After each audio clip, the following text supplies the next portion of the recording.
Sir ಆಯ್ತಾ ವ್ಯಾಪಾರ ಆಯ್ತಾ? ಎಷ್ಟಿಗಾಯ್ತು? 1.60 ಇನ್ನಲ್ಲಾಗಿಲ್ಲ.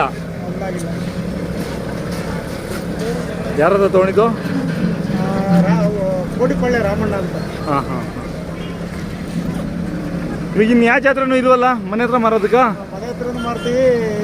ಹೊಲ ಐತೆ, ಬಡವನಹಳ್ಳಿ ಐತೆ. ಬಡವನಹಳ್ಳಿಗೆ ಹೋಗ್ತೀರಾ? ಹ್ಞೂ, ಮುಂದಿನ ವಾರ ಎಷ್ಟೊತ್ತಿಗೆ ಬಡವನಹಳ್ಳಿ ನಡೀತಾ ಇರುತ್ತೆ? ಮುಂದಿನ ವಾರ ಬಡವನಹಳ್ಳಿ. ಹಾಂ, ಮುಂದಿನ ವಾರ ಇರುತ್ತೆ.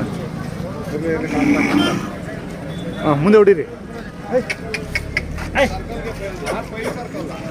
ಚೆನ್ನಾಗಿದ್ದಾವೆ ಕರುಗಳು. ಸ್ನೇಹಿತರು ಗೌಡ್ರು ಕಟ್ಟವೆಲ್ಲ ಇಂಥವೇ ಹೋರಿ. ಸರ್ ನಿಮ್ದು ಒಂದ್ಸತಿ ಇದ್ರಲ್ಲಿ ಮಾಡಿದ್ದೆ, ಅದು ಚುಂಚಿನ ಅಲ್ಲಲ್ಲ ಗುಟ್ಟೆ ಜಾತ್ರೆದಲ್ಲಿ ಮಾಡಿ. ಅಲ್ಲ ಅಲ್ಲ ಅಲ್ಲ ಗುಟ್ಟೆಯಲ್ಲಿ ಮಾಡಿದ್ರಾ ಘಾಟಿಯಲ್ಲಿ ಮಾಡಿದ್ರಾ? ಘಾಟಿಯಲ್ಲಿ ಮಾಡಿದ್ದೆ ಅನ್ಸುತ್ತೆ. ಇನ್ನೊಂದು ಇದ್ರಲ್ಲಿ ಮಾಡಿದ್ದೆ, ಅದಪ್ಪ ಅದು ಸಂತೆ ನಡೆಯುತ್ತಲ್ಲ, ಇದು ಜೋಡಗಟ್ಟ. ಹಾಂ, ಜೋಡಗಟ್ಟೆ ಸಂತೆಯಲ್ಲಿ.